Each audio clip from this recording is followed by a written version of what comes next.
Hi weavers, welcome to one India Telugu.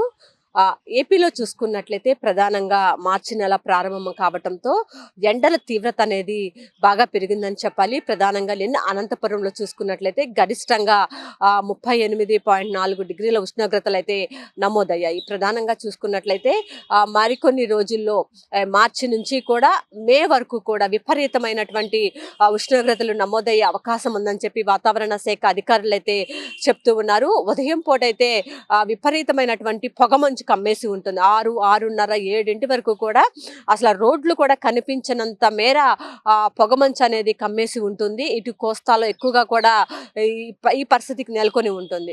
కానీ తర్వాత 8 గంటల నుంచే బాణుడు తన ప్రతాపం చూపుతున్నాడని చెప్పాలి. ఉష్ణోగ్రతల తీవ్రత అనేది చాలా ఎక్కువగా ఉంటుంది. ఎందుకంటే 10-11కే ఎండ తీవ్రత అనేది చాలా అధికంగా ఉంటుంది.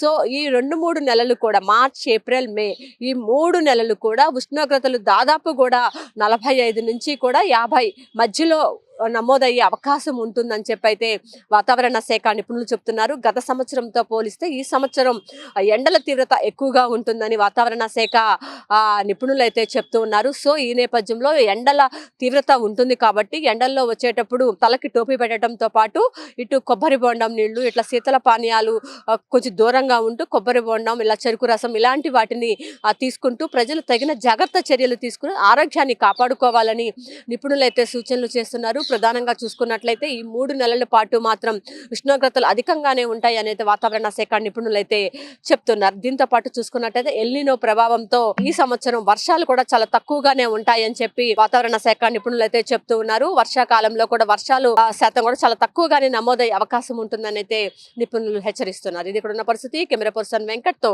Lakshmi, one India news Telugu, Vijayawada.